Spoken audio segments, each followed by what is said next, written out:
Assalamualaikum warahmatullahi wabarakatuh. Jumpa lagi di Jagat Lelembut.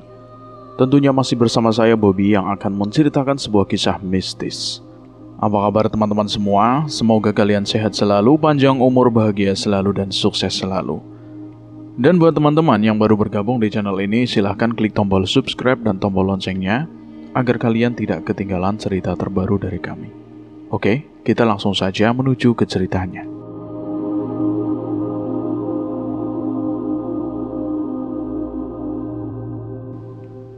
Aku yang sudah merasa bosan hidup menganggur di kampung, berniat mencoba mencari peruntungan pergi ke ibu kota. Aku pun langsung menyampaikan niat kepada ibu untuk merantau. Dan alhamdulillah, ibu merestuinya. Setelah mendapat restu dari ibu, semakin mantap niatku untuk berangkat ke Jakarta. Malam harinya, aku persiapkan segala sesuatu yang akan aku bawa untuk merantau di ibu kota. Aku adalah seorang pria bernama Iskandar, atau bisa disebut Nandar, berumur 28 tahun, tapi sampai sekarang belum married.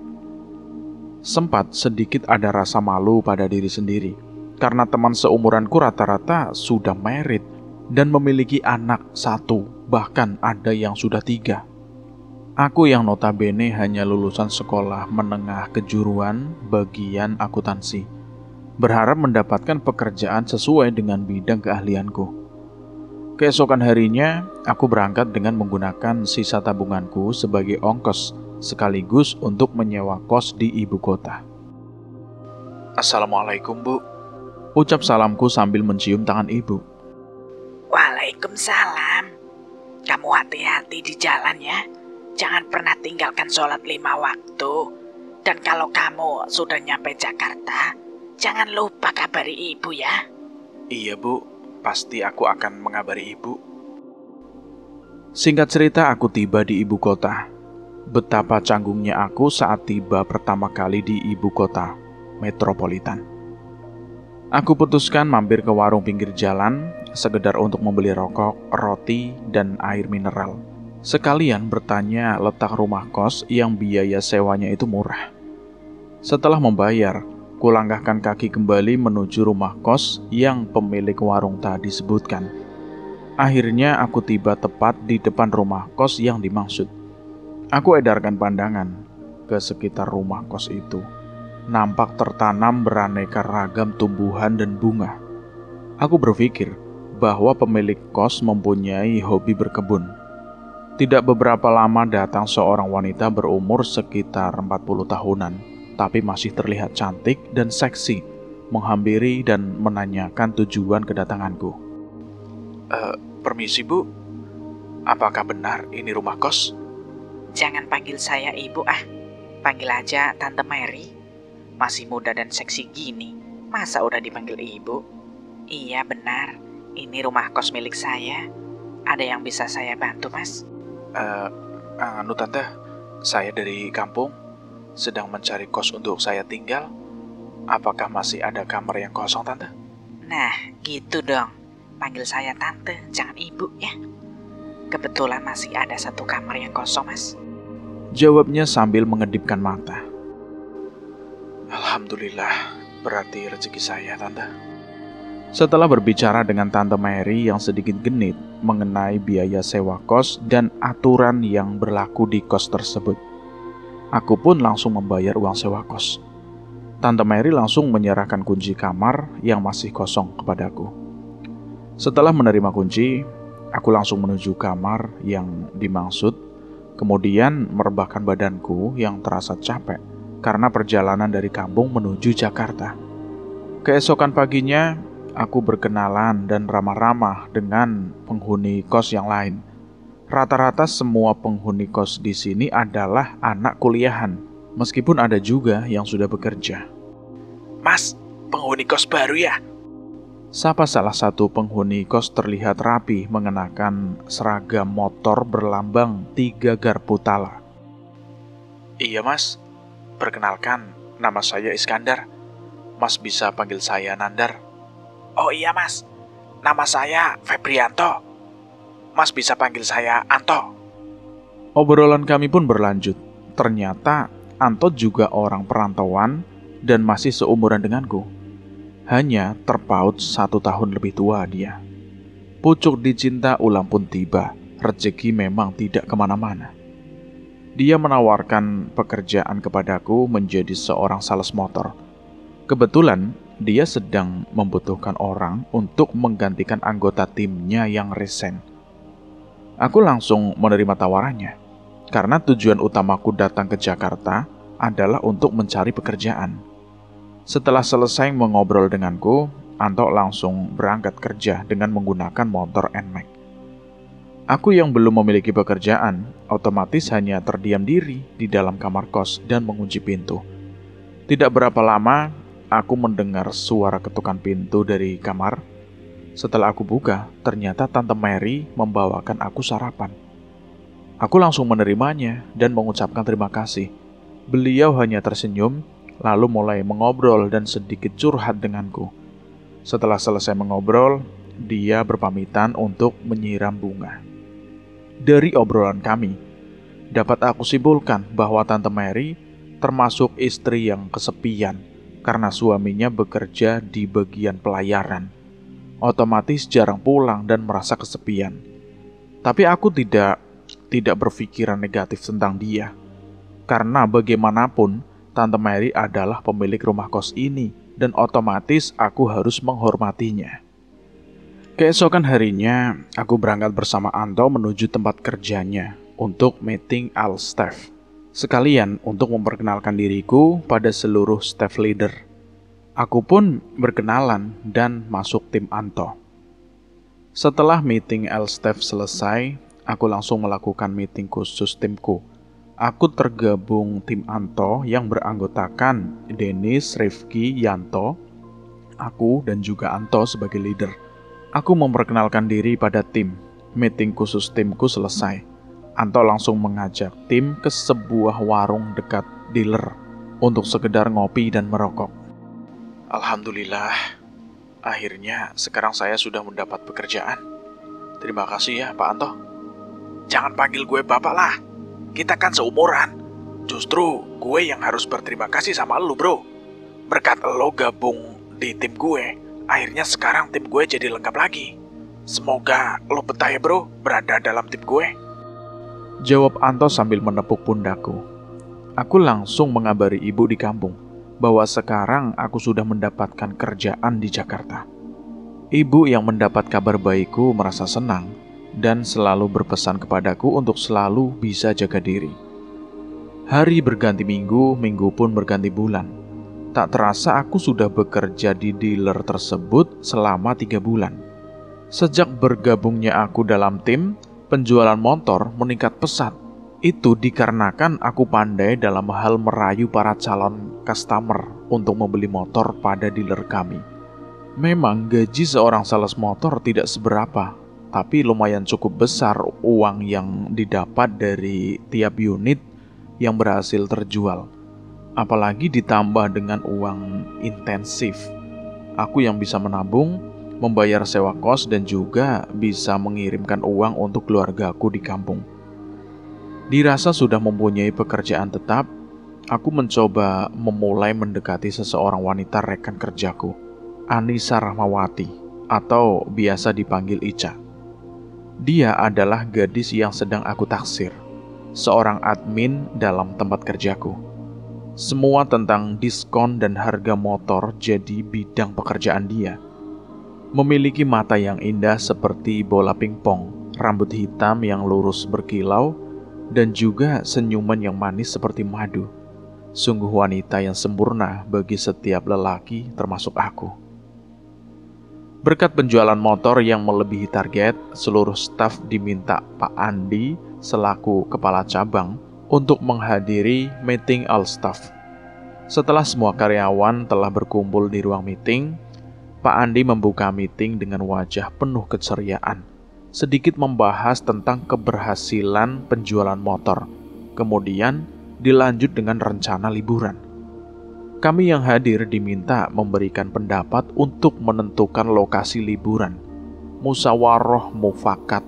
Akhirnya, tempat yang akan kami kunjungi adalah Pangalengan di kota Bandung.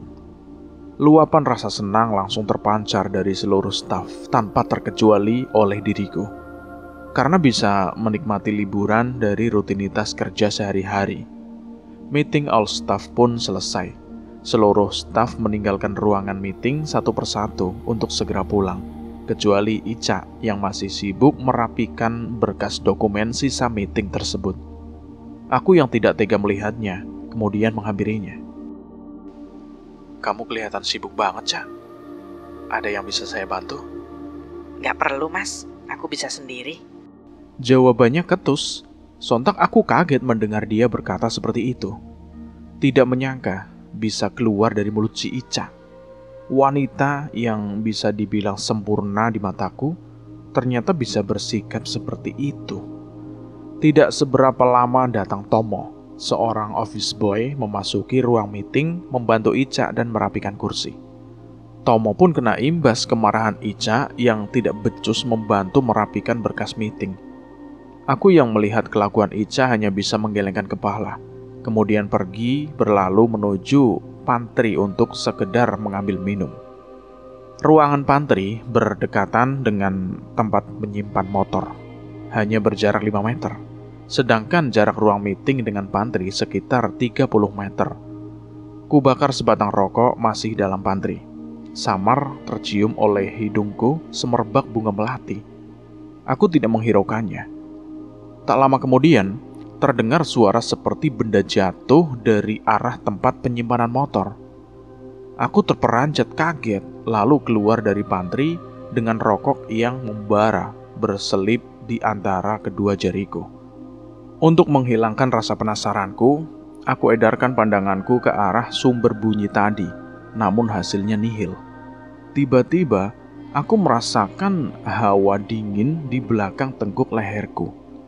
Seketika bulu kuduku merinding, menandakan keberadaan makhluk astral. Memang tidak bisa kupungkiri, di belakang dealer kami terdapat sumur tua yang sudah lama tidak terpakai, serta tumbuhan liar memenuhi sekitarnya. Aku langsung pergi meninggalkan pantry, bukan karena takut, melainkan mempersiapkan diri untuk keberangkatan besok. Aku langkahkan kaki menuju parkiran khusus karyawan dan kunaiki motor inventaris yang diberikan pihak dealer, lalu bergegas menuju supermarket terdekat, sekedar untuk membeli beberapa bungkus rokok kretek sebagai bekal perjalanan besok. Aku tiba di rumah kos dan langsung menuju kamar mandi untuk membersihkan diri, sekaligus untuk menunaikan sholat isya. Setelah selesai sholat isya, aku nikmati secangkir kopi hitam ditemani oleh sebungkus rokok di teras rumah kos, sambil menatap ke langit dan merasakan sejuknya angin malam. Tak terhitung batang rokok yang telah habis terhisap olehku. Di saat mata ini sudah mulai ngantuk, aku ingin masuk ke dalam rumah. Tiba-tiba, dari balik pohon pisang di depan rumah kos, muncul sosok wanita berbaju putih lusuh, berwajah hancur, dengan mata yang hampir copot. Rambutnya acak-acakan disertai darah yang keluar dari pelipisnya. Dia menghampiriku. Mas Nandar, mau kemana? Kenapa sudah ingin masuk? Siapa kamu? Aku tidak kenal kamu aku. Namaku Putri, Mas. Aku tidak akan mengganggu kamu. Hanya ingin berteman denganmu saja. Oke. Kalau hanya itu maumu, tapi kamu jangan mengganggu penghuni kos yang lain. Baik, Mas. Terima kasih sudah mau berteman denganku. Setelah berbicara denganku, wanita itu langsung hilang, digantikan oleh wangi bunga melati. Aku pun menuju kamar untuk beranjak tidur. Azan subuh yang berkumandang dari arah masjid terdekat rumah kos mampu membangunkan tidurku.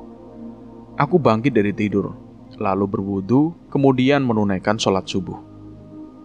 Setelah selesai menunaikan sholat, aku beranjak menuju teras kos sambil membawa cangkir yang berisikan kopi hitam.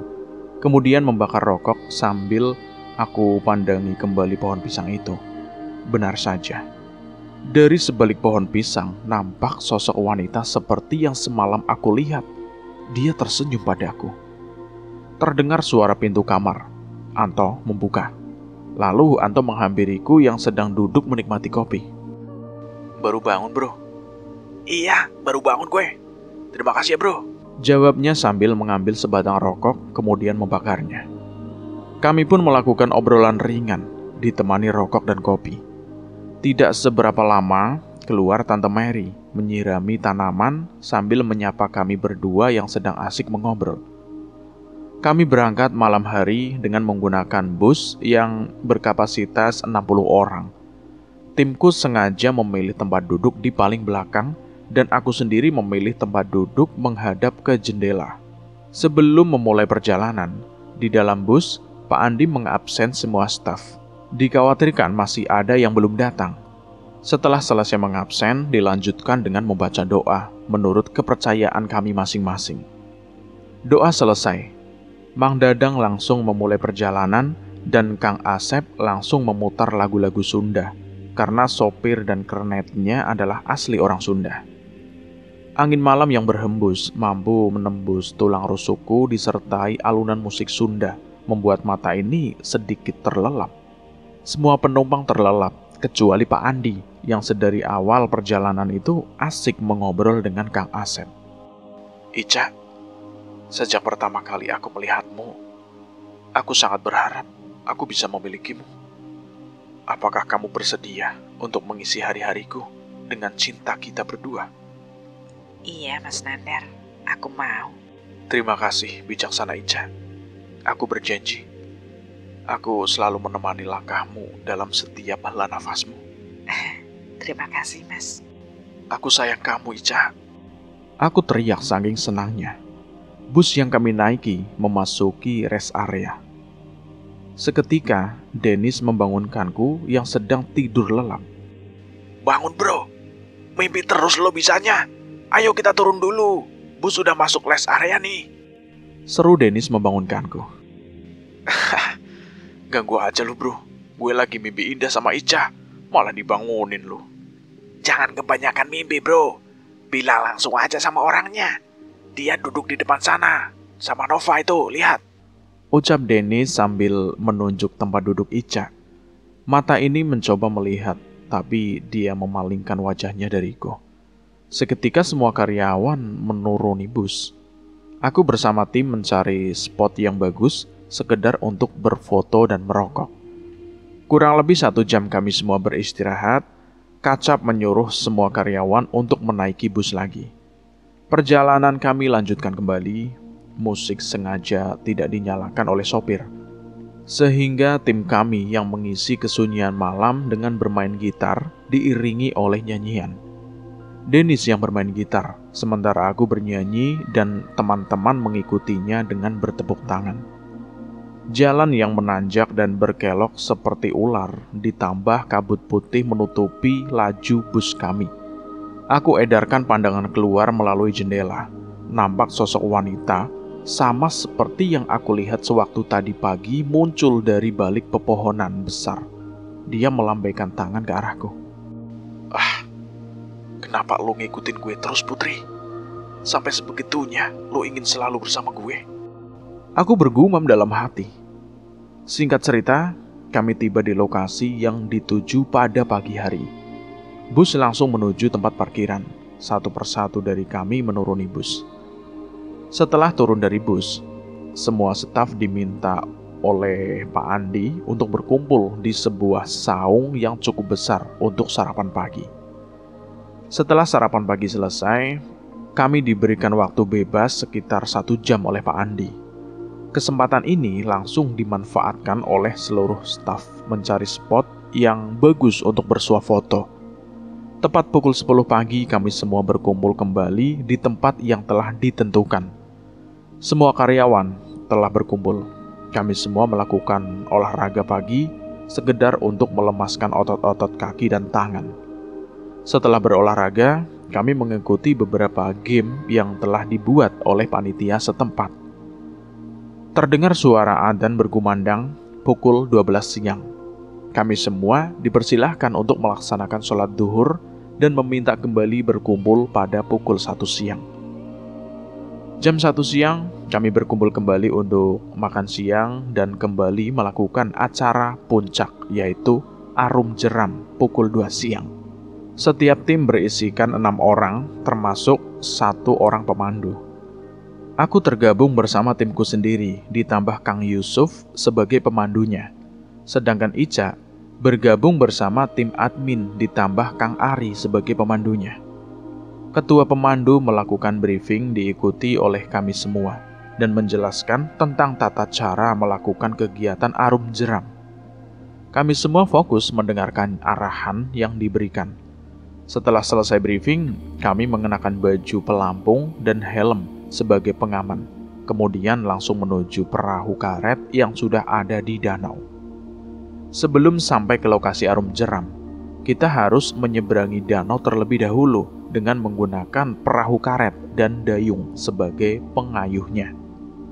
Timku mulai menaiki perahu karet dengan posisi Anto di depan, aku dan Dennis barisan pertama, Rifki dan Yanto barisan kedua, sedangkan Kang Yusuf di bagian belakang.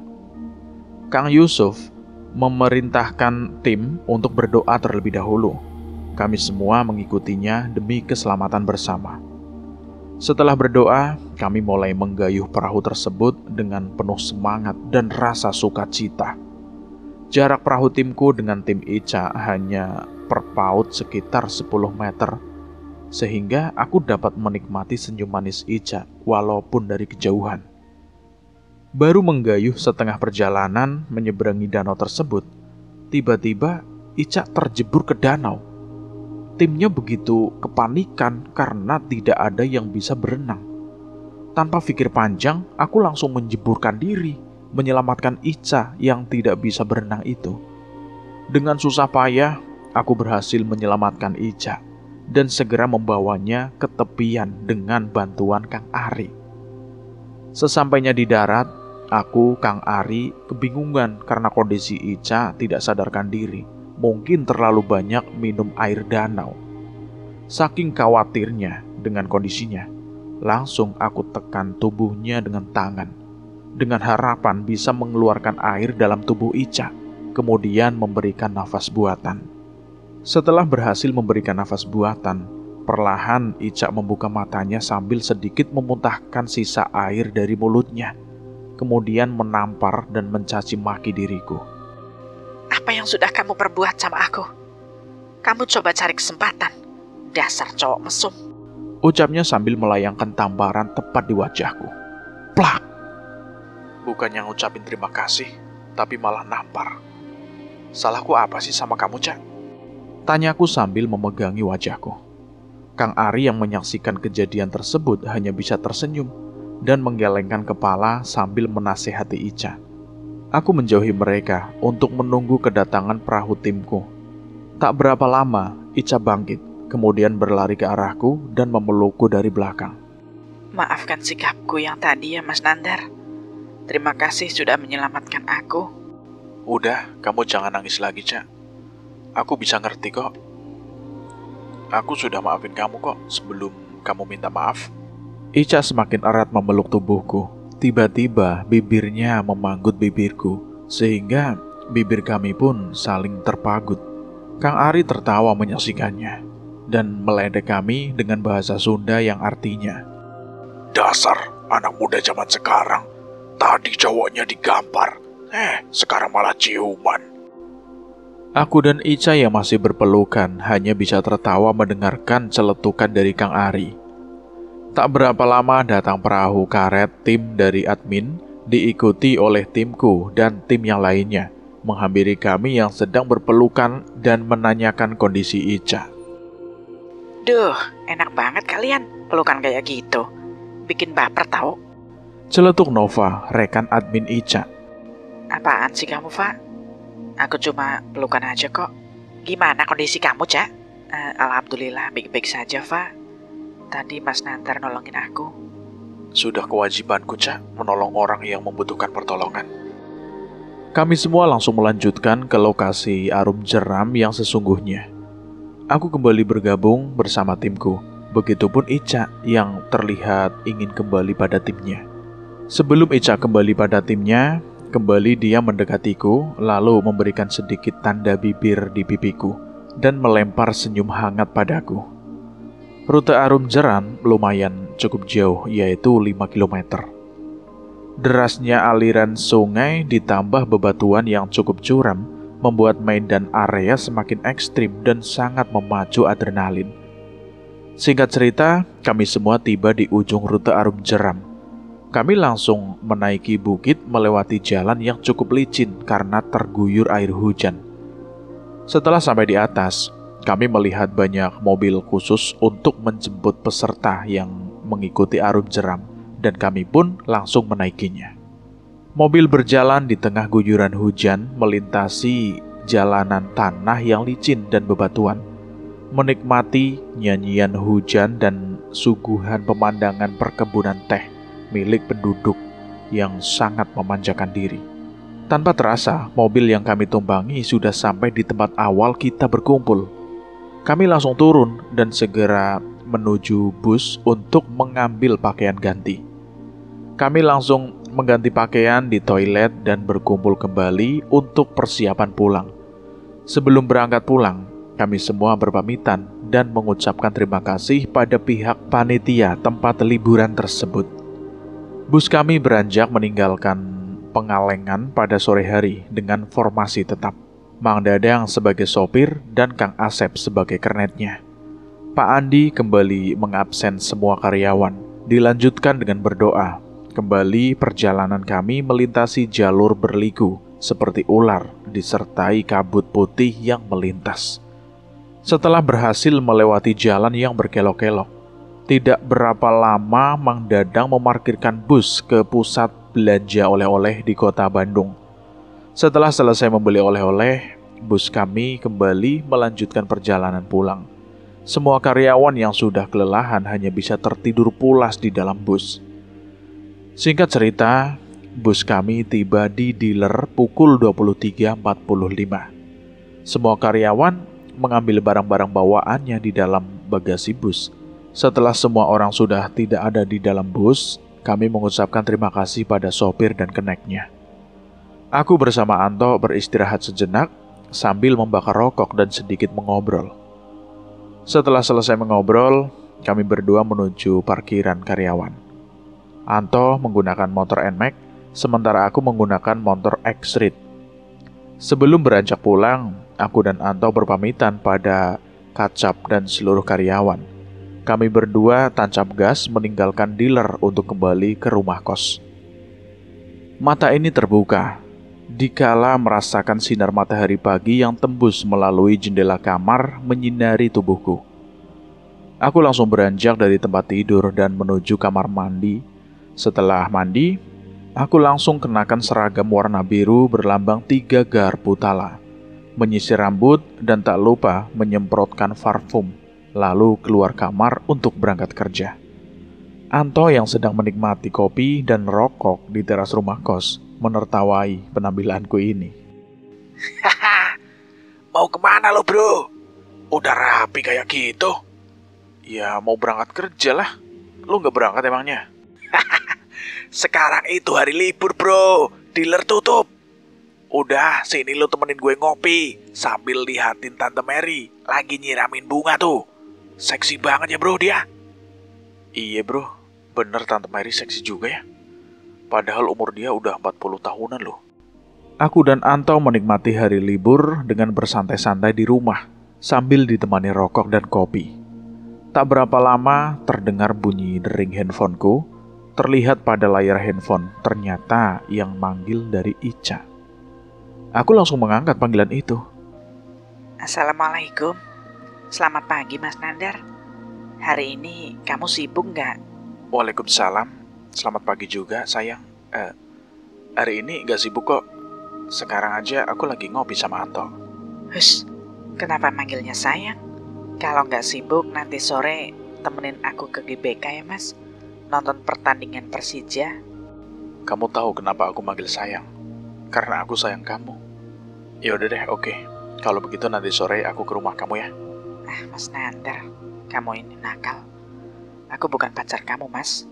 Main panggil sayang aja. Nanti sore aku tunggu ya, di rumah. Oke, siap bosku. Ya udah, see you Mas Nandar. Sambil menutup panggilan telepon, Anto yang mendengar obrolan kami tertawa terbahak-bahak dan menyarankan aku untuk lebih gerak cepat mendapatkan Ica. Waktu yang dinanti pun telah tiba. Memakai kemeja flanel kotak-kotak merah, celana jeans, dan tak lupa sedikit semprotkan parfum. Aku langsung bersiap-siap untuk menjemput Ica di rumahnya. Aku naik motor X-Ray menuju rumah Ica yang berada di Menteng Atas, Jakarta Selatan. Assalamualaikum. Aku mengucap salam sambil memencet bel rumah. Waalaikumsalam. Ica menjawabnya sambil membuka pintu rumahnya. Mata ini terpesona melihat sosok Ica yang begitu cantik laksana bidadari. Dengan balutan gaun berwarna orange dan juga rambut hitamnya yang panjang terurai, Ica yang menyaksikan aku terdiam membuyarkan lamunanku dengan melambaikan tangan ke wajahku. Mas Nandar, kenapa diam kayak gitu? Ayo kita berangkat. Keburu sore nanti nggak kebagian tiket loh. Ica, kamu Ica atau bidadari? Kenapa kamu pakai gaun?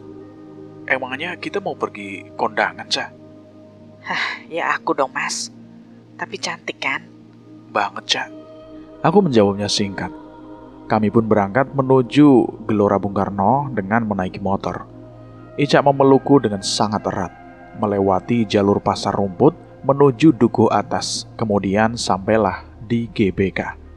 Aku langsung menuju ke hall basket untuk memarkirkan motor dan membeli tiket pertandingan. Berhubung pertandingan belum dimulai, akhirnya aku mengajak Ica makan di sekitaran luar stadion. Setelah selesai makan, kembali aku ajak Ica menuju stand yang menjual pernak-pernik para supporter. Aku memberi scarf, red flare, dan kemeja Persija. Sedangkan Ica pun membeli scarf dan topi khas supporter. Aku lihat arjoliku, ternyata waktu pertandingan akan dimulai 30 menit lagi. Sebelum memasuki stadion, aku menitipkan red flare, rokok beserta korek api pada Ica. Karena ada larangan memasuki stadion membawa barang-barang tersebut. Muncul ide gila dari Ica yang mengajak kita untuk taruhan. Terlebih dulu Ica menyuruhku untuk memilih tim mana yang akan memenangkan pertandingan malam ini. Aku memilih Persija Jakarta, sedangkan Ica memilih Persipura Jayapura. Isi taruhannya, jika Persipura menang malam ini, maka semua gaji beserta bonusku bulan ini akan menjadi milik Ica. Sedangkan kalau Persija yang menang, maka dia akan melakukan apapun yang aku minta. Ya udah, deal ya Mas. Oke, deal, Ca. Tapi inget ya, kamu jangan ingkar janji. Iya Mas, aku janji. Gak mungkin lah Persija bisa menang lawan Persipura meskipun main di GBK.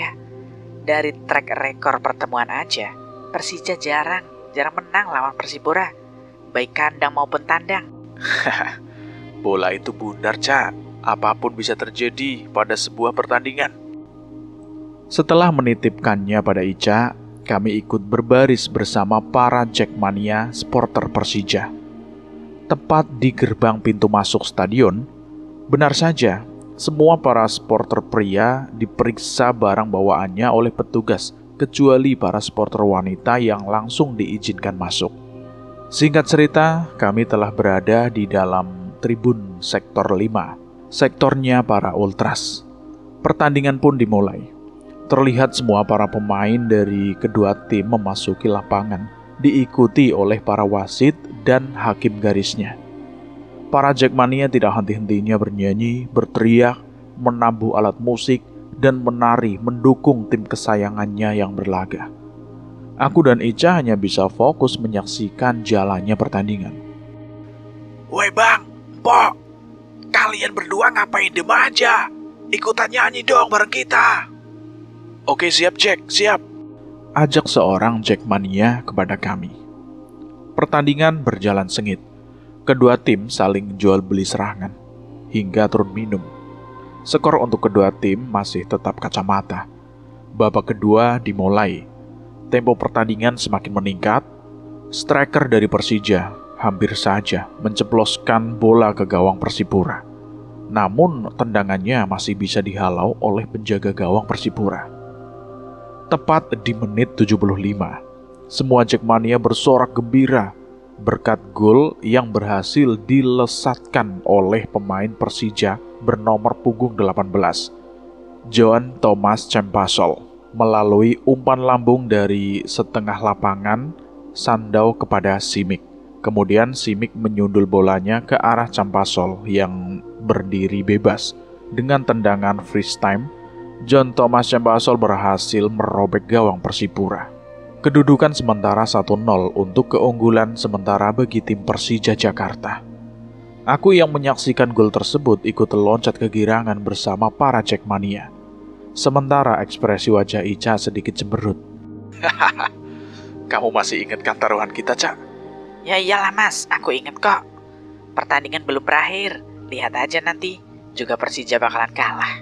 Aku yang melihat ekspresi Ica tersebut langsung memeluknya dari samping dan membelai rambutnya. Ica pun menyandarkan kepalanya di bahuku. Pertandingan telah berakhir, tanpa adanya tambahan gol yang tercipta. Kemenangan untuk Persija Jakarta dengan skor akhir 1-0.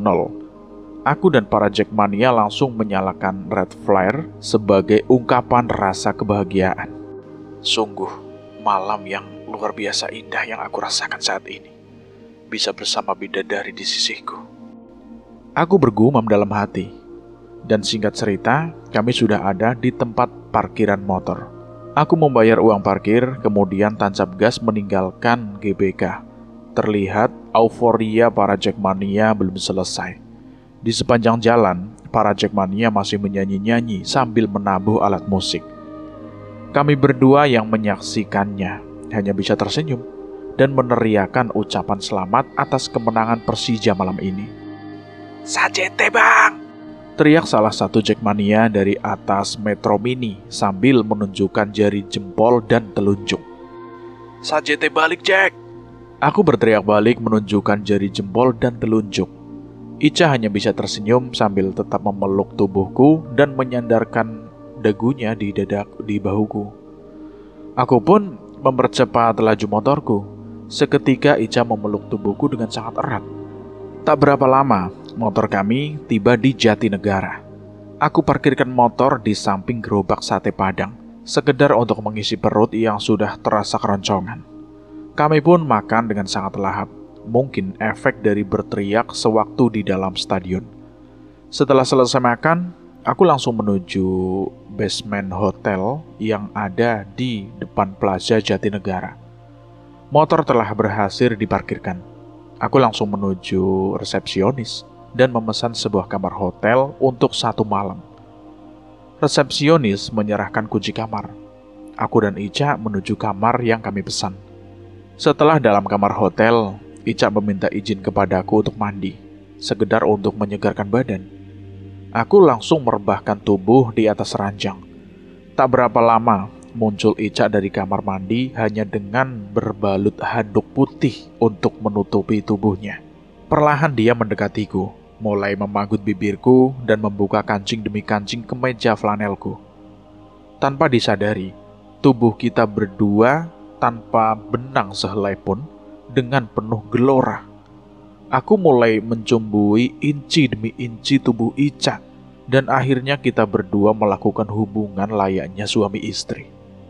Dikala kita sedang melakukannya, aku mencium bau anyir darah yang sangat menyengat dari indera penciumanku. Benar saja, dari balik kaca kamar hotel, aku melihat sosok putri dengan wajah hancurnya dan ekspresi marahnya yang luar biasa tertuju kepadaku. Aku terperanjat kaget melihatnya, namun tak kuhiraukan dan tetap melakukannya bersama Ica. Setelah selesai melakukannya, kami berdua tertidur dalam satu selimut. Sekitar pukul 5 pagi, kita berdua terbangun untuk bergegas ke kamar mandi untuk membersihkan badan. Namun tanpa aku duga, Ica ikut masuk dalam kamar mandi dan akhirnya kami pun melakukannya sekali lagi di kamar mandi. Benar-benar sungguh di luar nalarku. Tepat pukul 6.00, kami beranjak pergi meninggalkan hotel. Aku langsung mengantarkan Ica ke rumahnya. Setelah berhasil mengantar Ica, aku berlalu menuju rumah kos. Hari ini aku rasakan kelelahan yang luar biasa pada tubuh ini. Berniat ingin bolos kerja, namun aku urungkan niatku tersebut. Dan aku putuskan untuk tetap berangkat kerja hanya untuk sekedar absen, kemudian balik kembali menuju rumah kos untuk mengistirahatkan tubuh ini. Semenjak kejadian di danau beberapa minggu lalu, hubunganku dengan Ica semakin intens. Bisa dikatakan pacaran, yang awalnya Ica adalah sosok wanita yang angkuh dan sombong, namun perlahan kini menjadi sosok wanita yang anggun. Kedekatanku dengan Ica membuat Nova sedikit cemburu. Terlihat dari ekspresinya ketika aku sedang mengobrol dengan Ica. Sesekali Nova mencuri-curi perhatian dariku. Namun aku tidak menghiraukan sikapnya tersebut, karena wanita yang aku cinta adalah Ica, bukan Nova. Keseharian seorang sales hanyalah membagikan brosur, survei kepada calon customer, dan juga melakukan beberapa pameran motor. Hanya seperti itu secara terus-menerus. Terkesan membosankan, tapi memang seperti inilah pekerjaanku. Harus selalu aku syukuri. Setiap usaha tidak akan pernah mengkhianati hasil. Itulah prinsip yang selalu aku tanamkan dalam menekuni pekerjaan sebagai sales. Hari-hari telah berganti bulan, tanpa terasa, aku sudah bekerja menjadi sales motor selama 7 bulan. Hari ini semua karyawan melakukan meeting all staff yang dipimpin langsung oleh pemilik dealer. Meeting kali ini membahas tentang cabang dealer kami yang ada di Subang sedang mengalami penurunan penjualan. Setelah melalui perundingan yang cukup alot, akhirnya diputuskan memutasikan Pak Andi menjadi Kacap Subang dan mengangkat Anto sebagai Kacap yang baru. Banyak menimbulkan pro dan kontra atas pengangkatan Anto sebagai Kacap yang baru. Namun menurut pandangan sang pemilik dealer, bila ditelisik kinerja tim kami dalam perjualan unit, Anto yang notabene sebagai leader tim dan juga berpengetahuan luas, sudah pantas diangkat menjadi Kacap. Jabatan leader tim kami menjadi kosong, mengingat dalam tim aku yang paling berkontribusi dalam penjualan unit. Akhirnya, Anto sebagai Kacap yang baru mengangkatku menjadi leader tim. Semua karyawan memberikan ucapan selamat atas diangkatnya Anto sebagai Kacap yang baru. Meeting pun selesai. Semua karyawan pergi meninggalkan ruang meeting. Baru saja keluar dari ruang meeting, tiba-tiba Ica menghampiri dan memelukku, memberikan selamat padaku karena diangkat menjadi leader. Tak lupa dia memberikan sedikit ciuman di pipiku. Nova yang melihat kejadian itu hanya bisa cemberut dan menelan ludah. Meeting telah selesai. Pemilik dealer berpamitan pada semua karyawan untuk beranjak pulang. Semua karyawan kembali beraktivitas seperti biasanya, tanpa terkecuali Pak Andi yang masih menjabat Kacap leader ini. Seminggu kemudian, di pagi yang sangat cerah, semua karyawan diminta oleh Pak Andi untuk berkumpul di ruang meeting. Meeting dibuka dengan apresiasi dari Pak Andi pada semua karyawan yang telah bekerja sama sewaktu beliau masih menjadi Kacap di sini. Dilanjutkan dengan serah terima jabatan kepada cabang Kacap. Setelah melakukan serah terima jabatan, Pak Andi berpamitan pada semua karyawan, kemudian beranjak menuju Subang. Mulai hari ini, Anto resmi menjabat sebagai kepala cabang yang baru. Hari telah beranjak sore, tiba waktunya bagi semua karyawan untuk pulang, tapi tidak untuk para admin. Karena para admin masih sibuk dengan kegiatannya masing-masing, yaitu menginput dan menganalisa data-data tentang motor. Setelah melakukan absen, terlebih dahulu aku berpamitan pada Ica dan memberikan sedikit kecupan pada pipinya. Seperti biasa, Nova yang menyaksikannya hanya cemberut. Aku langsung menuju ke ruang pantry untuk mengambil helm dan menuju parkiran motor khusus karyawan. Baru saja mesin motorku nyalakan, tiba-tiba hujan turun dengan sangat deras. Akhirnya kuurungkan niatku untuk pulang. karena hari ini aku lupa membawa jas hujan. Kuputuskan untuk kembali menuju ruang pantry, sekedar membuat kopi dan merokok, sembari menunggu hujan itu berhenti. Ketika aku sedang asik menikmati rokok dan kopi, tiba-tiba datang Nova dengan pakaian yang basah kuyup masuk ke ruang pantry. Sebagai pria normal, imajinasiku menjadi liar ketika melihat keadaan Nova tersebut. Lo habis dari mana, Fa? Sampai basah kuyup kayak gitu? Ada Mas Nandar di sini rupanya. Tadi habis dari minimarket beli cemilan. Gue lupa bawa payung, Mas. Jadi kehujanan kayak gini deh. Lo belum pulang, Mas? Gue lupa bawa jas hujan, Fa. Hujannya deras banget. Sembari nunggu hujan berhenti, gue ngopi dulu aja di sini. Setelah berkata seperti itu, aku melihat sosok Putri dengan wajah yang hancur, disertai darah yang keluar dari dahi, dan senyumnya yang menyeringai tepat berada di belakang tubuh Nova. Belum sempat aku memberitahu Nova, tiba-tiba sosok Putri merasuki tubuh Nova. Perlahan Nova mendekatiku, masih dengan pakaian yang basah kuyup. Mas Nandar, mau yang lebih hangat lagi nggak? Tanya Nova mulai menggoda. Apaan sih lo, Fa? Udah sono, keringin dulu pakaian lo. Perintahku pada Nova. Tanpa menuruti perintahku, Nova langsung memagut bibirku. Dengan refleks aku membalas pagutan bibir Nova tersebut.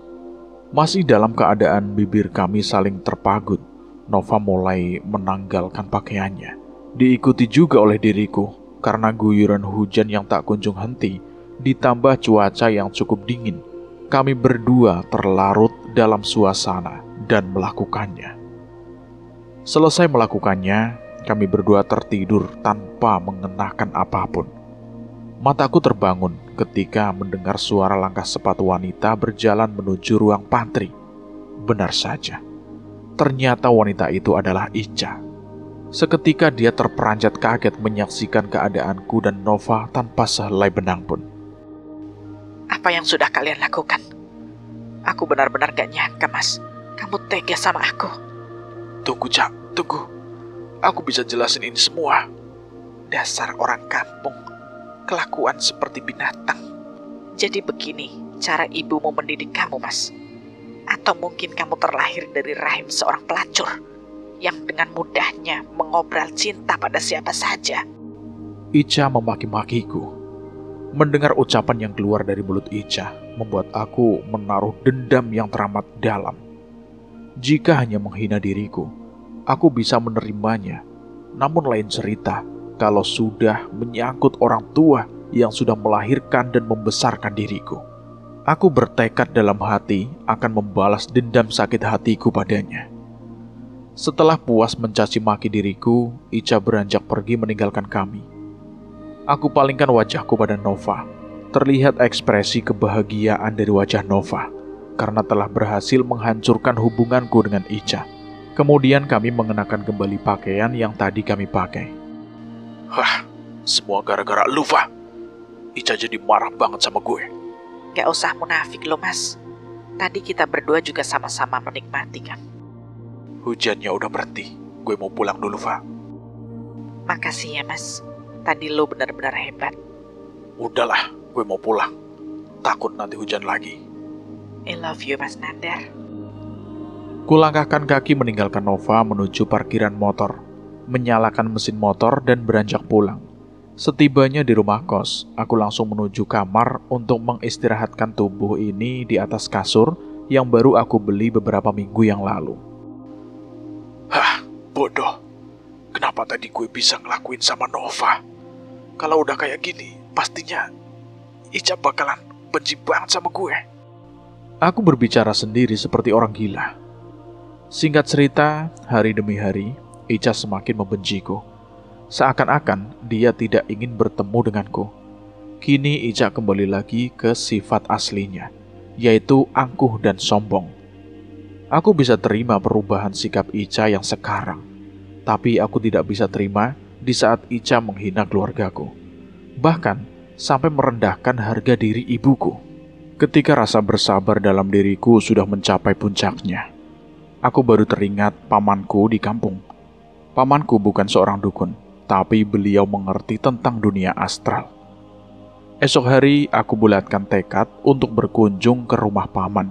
Namun terlebih dulu meminta izin kepada Anto dengan alasan ingin bersilaturahmi dengan keluarga di kampung. Aku beranjak dari tidurku mencoba melukis pagiku, berharap keajaiban akan datang. Sebelum berangkat, aku berpamitan terlebih dahulu kepada Tante Mary yang sedang melakukan rutinitas paginya, yaitu menyirami bunga-bunga kesayangannya. Selamat pagi Tante Bohai. Aku pamit berangkat ke kampung dulu ya. Selamat pagi juga, Mas Ganteng. Kamu mau ngapain pulang kampung, Mas? Aku kangen sama ibu di kampung, Tante. Ya udah, hati-hati di jalan ya, Mas. Titip salam untuk ibu kamu di kampung. Siap, Tante. Kalau begitu aku pamit dulu ya. Assalamualaikum. Waalaikumsalam. Aku berangkat menggunakan motor X-Rit, lengkap dengan helm dan juga jaket berwarna biru berlambang 3 garpu tala. Aku jelajahi jalan raya ibu kota dengan hati masih diselimuti amarah karena ucapan Ica kemarin. Aku lajukan motorku dengan kecepatan tinggi, layaknya sedang balapan di atas sirkuit MotoGP. Aku baru teringat beberapa hari yang lalu melalui handphone milik temannya. Adikku memberi kabar bahwa handphone miliknya sudah rusak karena tidak sengaja terjatuh ketika sedang berolahraga di sekolah. Berhubung aku pulang kampung, aku putuskan untuk membelikannya handphone baru. Aku belokkan laju motorku ke tempat penjualan handphone langgananku. Setelah cukup lama melihat-lihat koleksi handphone yang ada, akhirnya aku putuskan untuk membeli sebuah handphone keluaran terbaru lengkap dengan segala aksesorisnya. Setelah membayar semuanya, kembali aku lanjutkan perjalananku menuju kampung halaman. Tanpa terasa, akhirnya aku tiba di kampung halaman. Langsung aku parkirkan motor tepat di halaman rumah. Membuka helm dan jaket yang aku kenakan, lalu menuju pintu rumahku. Aku benar-benar sangat merindukan suasana kampung yang sangat asri, berbanding terbalik dengan suasana ibu kota yang selalu dipenuhi oleh kemacetan dan asap kendaraan. Assalamualaikum. Waalaikumsalam. Ibuku menjawab salam, lalu membuka pintu. Kedatanganku di rumah ini sangat disambut hangat oleh ibu. Aku langsung mencium tangan ibu dan memeluknya, menanyakan kabar dan keadaan ibu dan juga adikku. Di saat aku sedang melepas kangen kepada ibu, tiba-tiba muncul adikku dari arah kamarnya berlari menghampiri dan memelukku. Abang, kapan datang? Baru juga datang, Dek. Ini ada sedikit hadiah buat kamu. Jawabku sambil menyerahkan paper bag yang berisikan handphone baru. Dengan penuh rasa gembira, adikku langsung melihat isi yang ada di dalam paper bag yang aku berikan dan langsung loncat kegirangan. Ibu, lihat. Abang Nandar baik banget membelikanku handphone baru, lengkap dengan aksesorisnya. Asik, sekarang aku punya handphone baru. Terima kasih, Bang. Terima kasih ya. Iya, Dek, sama-sama. 3 hari yang lalu kamu pinjam handphone temanmu untuk mengabari abang dan bilang handphonemu rusak. Berhubung hari ini abang pulang kampung, sekalian deh abang belikan kamu handphone baru, lengkap dengan aksesorisnya. Anggap saja itu sebagai bonus dari abang, karena kamu telah menjaga ibu sewaktu abang gak ada di rumah ya. Sekali lagi, terima kasih bijaksananya ya, Bang. Aku doakan semoga abang selalu diberikan kesehatan dan dilancarkan rezekinya oleh Allah Subhanahu wa Ta'ala. Amin, amin. Terima kasih, Dek, atas doanya. Setelah berbicara denganku, adikku beranjak menuju kamarnya dengan membawa hadiah yang aku berikan itu. Ibuku langsung menyuruhku untuk makan dan beristirahat. Keesokan paginya, aku berkunjung ke rumah pamanku, sekedar untuk bersilaturahmi sekaligus menyampaikan tujuan utamaku. Jarak rumahku dengan rumah paman sekitar 100 meter, dan aku putuskan untuk berjalan kaki sambil membakar rokok yang terselip di antara kedua jariku. Tak berapa lama, aku sudah tiba di rumah paman. Aku langsung mengetuk pintunya. Assalamualaikum. Waalaikumsalam. Bibi kira siapa? Ternyata kamu, Nandar. Ayo silakan masuk. Seru Bibi mempersilahkanku untuk masuk. Aku melihat keluarga paman berkumpul di ruang keluarga. Dengan asik menonton TV, bibiku langsung menuju dapur membuatkan kopi untukku dan juga pamanku. Kedatanganku disambut hangat oleh paman, bibi, beserta keluarga anaknya. Setelah beramah tamah dengan mereka, aku meminta izin berbicara empat mata dengan paman. Bibi beserta kedua ponakanku langsung mengerti dan meninggalkan kami berdua. Tanpa basa-basi, aku langsung menceritakan semuanya kepada paman dan tak lupa menanyakan tentang sosok Putri. Selesai mendengarkan curahan hatiku, pamanku langsung duduk bersila dan memejamkan mata, kemudian memutarkan butir demi butir tasbih dalam genggaman tangannya sambil mulutnya berkomat-kamit. Setelah selesai melakukan hal tersebut, pertama-tama paman memberitahukanku tentang sosok Putri yang sebenarnya. Putri adalah korban kebiadaban kekasihnya yang telah menghamilinya dan tidak mau bertanggung jawab. Kekasihnya membunuh Putri, kemudian menceburkannya ke dalam sumur tua yang ada di belakang dealer tempat aku bekerja.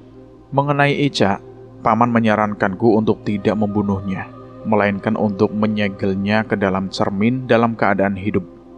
Aku kaget mendengar ucapan pamanku itu. Mana bisa aku melakukannya? Paman hanya tersenyum. Kemudian dia memberikanku sebuah cermin dan memberitahukanku cara menggunakannya. Setelah maksud kedatanganku sudah selesai, aku langsung berpamitan pada paman dan tak lupa menyerahkan 2 lembar uang bergambar Pak Soekarno untuk sekedar membeli rokok untuk paman. Terima kasih, Dar. Sudah berkunjung ke rumah paman. Iya, paman, sama-sama. Saya pamit pulang dulu ya, paman. Assalamualaikum. Waalaikumsalam. Kembali aku telusuri jalan setapak sambil membawa cermin pemberian pamanku. Tak berapa lama, aku tiba di rumah. Karena memang jarak rumah paman dengan rumahku itu tidak terlalu jauh. Setibanya di rumah, aku langsung menuju kamarku dan menaruh cermin, kemudian menuju dapur lalu membuat minuman favoritku, yaitu kopi hitam. Aku langkahkan kaki kembali menuju halaman depan rumah sambil membawa secangkir kopi. Aku nikmati secangkir kopi hitam dan tak lupa membakar rokok sembari ku nikmati semilir angin yang berhembus menusuk tulang rusukku. Keesokan paginya, aku berpamitan pada ibu untuk bertolak ke Jakarta. Terlihat kesedihan dari wajah ibuku, hingga tak kuasa meneteskan air mata karena akan berpisah lagi denganku. Kenapa kamu cepet banget balik ke Jakarta? Padahal sekarang masih hari Sabtu. Besok kamu kerjanya libur kan? Kenapa kamu balik ke Jakartanya tidak hari Minggu saja? Sebenarnya aku masih ingin berlama-lama di sini, Bu. Tapi mau gimana lagi? Sekarang aku punya tanggung jawab pekerjaan. Perjalanan dari sini menuju Jakarta cukup melelahkan juga, Bu. Apalagi aku kesini menggunakan motor, Bu. Maafin aku ya, Bu. Semoga Ibu bisa mengerti posisiku sekarang. Ya udah, kalau itu sudah menjadi keputusan kamu, Ibu hanya bisa mendoakan yang terbaik untuk kamu. Terima kasih ya, Bu. Ibu selalu mendoakanku. Jawabku sambil menderaikan air mata yang keluar dari kedua mataku. Sebelum beranjak meninggalkan ibu, tak lupa aku menyerahkan gaji dan bonus bulanan ini pada ibu. Awalnya ibu menolak, tapi setelah sedikit aku memaksa, akhirnya ibu mau menerimanya. Aku berpamitan pada ibu sembari mencium tangan dan memeluknya. Aku berangkat dulu ya, Bu. Assalamualaikum. Waalaikumsalam. Hati-hati di jalan ya, Nak. Aku langsung menyalakan motor dan meninggalkan kampung halaman. Berat rasanya hati ini ketika harus berpisah lagi dengan ibu. Tapi inilah tuntutan pekerjaan. Harus siap dengan segala resikonya. Aku berjanji dalam hati, jika dendamku sudah terbalaskan, aku akan hidup di kampung bersama ibu dan juga adikku. Dalam perjalanan menuju Jakarta, aku belokkan motorku ke sebuah SPBU yang terdapat mesin ATM-nya. Menarik uang tunai yang ada di dalam kartu ATM, aku menggunakan untuk mengisi bensin, membeli oleh-oleh dan juga untuk keperluan sehari-hari. Singkat cerita, aku sampai di rumah kos pukul 5 sore. Aku lihat Tante Mary sedang menyapu halaman rumah.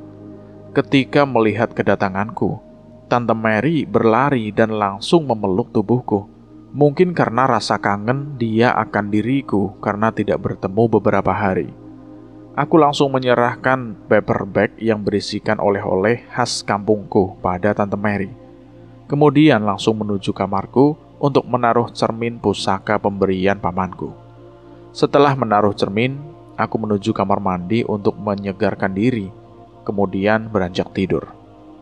Sinar matahari pagi yang menyengat melalui sela-sela jendela kamarku, disertai bunyi dering handphone, mampu membangunkan tidurku. Entah nyata atau mimpi, ternyata yang menelponku adalah Ica. Aku langsung bangkit dari tidurku, kemudian mengangkat panggilan telepon dari Ica. Selamat pagi, Mas. Maaf ganggu pagi buta seperti ini udah nelpon kamu. Selamat pagi juga, Ca. Gak apa-apa kok. Kamu gak ganggu. Aku juga baru bangun tidur. Maklum hari Minggu, jadi bangunnya rada siang. Ada apa ya, Ca? Aku boleh main ke kosan kamu gak, Mas? Aku merasa bersalah banget akhir-akhir ini sudah bersikap marah, gak jelas sama kamu, Mas. Iya, jelas boleh lah. Masa gak boleh? Jangan lupa nanti share lokasi rumah kamu, Mas. Karena aku gak tahu alamatnya. Iya, siap bosku. Setelah menerima telepon dari Ica, aku langsung bergegas mandi dan berganti pakaian. Tak lupa aku memasang cermin pemberian pamanku di tempat yang tepat. Kemudian, memberikan alamat rumahku pada Ica melalui WhatsApp. Tak berapa lama, terdengar suara pagar besi tergeser. Aku langsung keluar kamar untuk melihat siapa yang datang. Benar saja dugaanku, ternyata yang datang adalah Ica. Aku menghampiri Ica, mengajaknya masuk dan langsung melakukan obrolan ringan di teras rumah. Aku langsung menjelaskan pada Ica tentang kejadian beberapa hari lalu ketika bersama Nova. Kemudian meminta maaf. Awalnya Ica tidak mau memaafkanku. Mungkin karena rasa sayang dia kepadaku melebihi keras kepalanya. Akhirnya dia pun mau memaafkanku.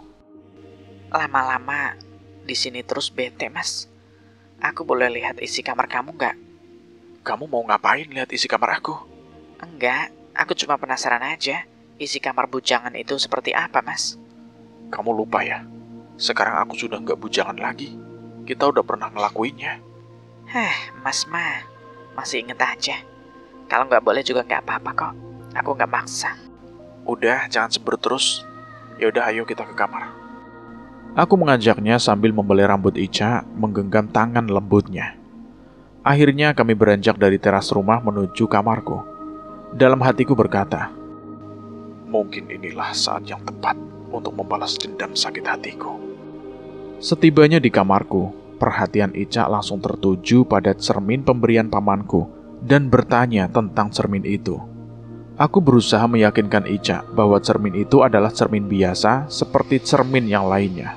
Setelah bertanya seperti itu, Ica langsung mendekati dan memelukku, mencium pipi dan mencium bibirku. Dan pada akhirnya, kita berdua kembali melakukan kegiatan seperti di hotel beberapa minggu yang lalu. Setelah selesai melakukannya, Ica menanyakan letak kamar mandi dan meminjam handuk padaku.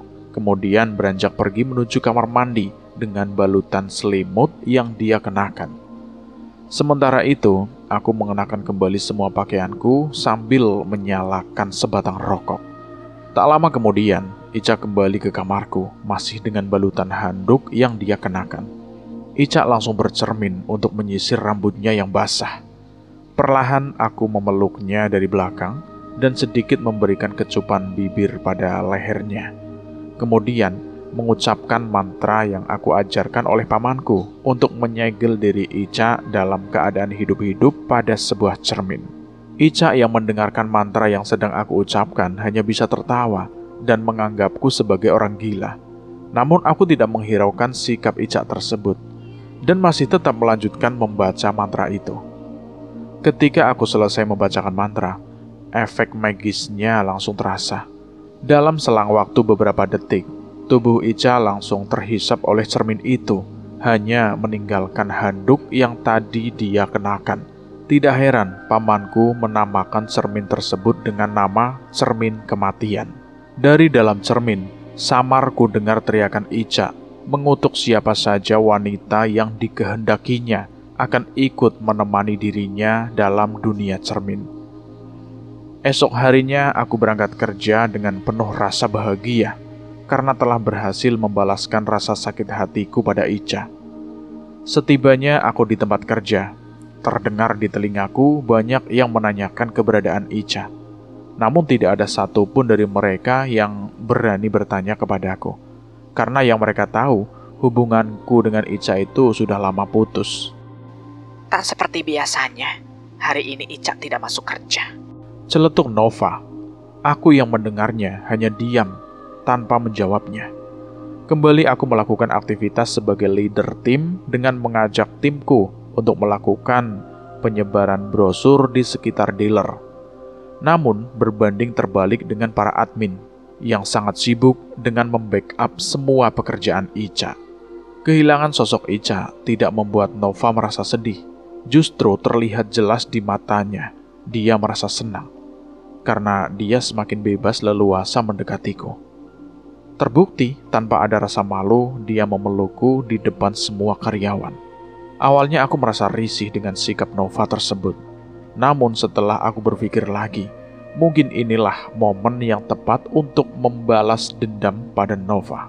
Secara tidak langsung, Nova adalah wanita yang menghancurkan hubunganku dengan Ica. Hilangnya Ica seperti ditelan bumi, membuat pihak keluarga dan polisi sibuk mencarinya ke sana kemari. Bahkan sampai dimuat ke dalam media cetak maupun media elektronik. 2 minggu kemudian, tepat hari Minggu, Nova bertamu ke rumahku.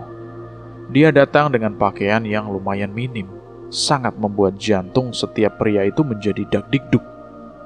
Aku mempersilahkan dia duduk di teras rumah kos, sementara aku menuju dapur untuk membuat kopi.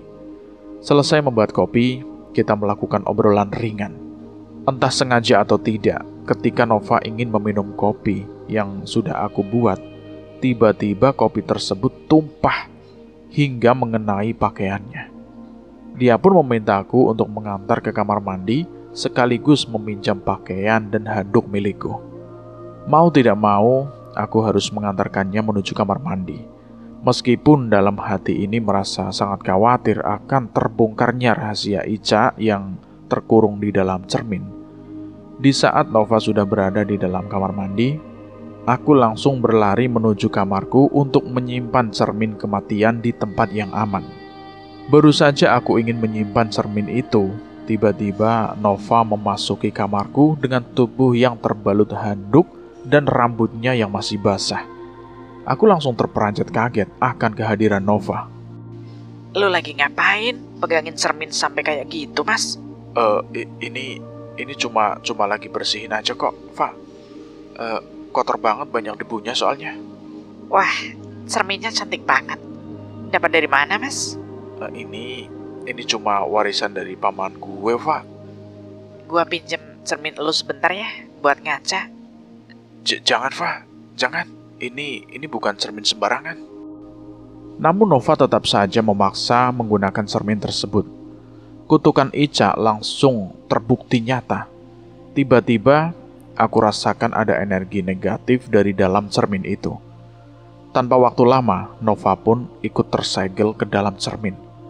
Aku yang menyaksikan kejadian tersebut hanya bisa terpaku 1000 bahasa tanpa bisa berkata sepatah kata pun. Nova adalah anak satu-satunya. Pihak keluarga Nova tidak ada yang berinisiatif untuk mencarinya. Berbeda dengan Ica, karena Nova adalah korban dari keluarga broken home. Kedua orang tuanya sibuk dengan keluarga barunya masing-masing. Otomatis, Nova hanya tinggal seorang diri di rumahnya. Keesokan paginya, aku bolos kerja dan aku putuskan untuk mengembalikan cermin tersebut pada pamanku di kampung. Karena aku tidak ingin lagi ada wanita yang tersegel dalam cermin kematian. Seperti biasa, aku pulang kampung dengan menggunakan motor inventaris. Tak lupa membawa cermin yang sudah aku bungkus rapi untuk menghilangkan rasa curiga penghuni kos yang lain. Sengaja aku berangkat tidak berpamitan pada siapapun. Singkat cerita, aku sudah berada di rumah paman. Aku langsung memberitahukan semua kejadian yang dialami oleh Ica dan juga Nova. Mendengar penjelasan dariku, paman hanya kembali tersenyum dan menyarankan agar menyimpan cermin itu di rumahnya. Setelah berhasil menyerahkan cermin itu kepada paman, aku berpamitan dan bertolak kembali menuju Jakarta. Beberapa bulan kemudian, aku memutuskan untuk resign dari tempat kerja dengan alasan ingin berkumpul kembali bersama keluarga di kampung. Aku mengembalikan motor inventaris yang selama ini aku pakai untuk bekerja dan berpamitan pada semua karyawan dealer. Semua karyawan mengeluarkan air mata kesedihan karena harus kehilangan diriku yang notabene merupakan salah satu karyawan terbaik. Terutama terlihat kesedihan yang teramat dalam dari wajah Anto yang harus berpisah denganku, rekan seperjuangan sekaligus sahabat terbaiknya. Selesai berpamitan pada semua karyawan, aku pulang dengan menaiki angkot.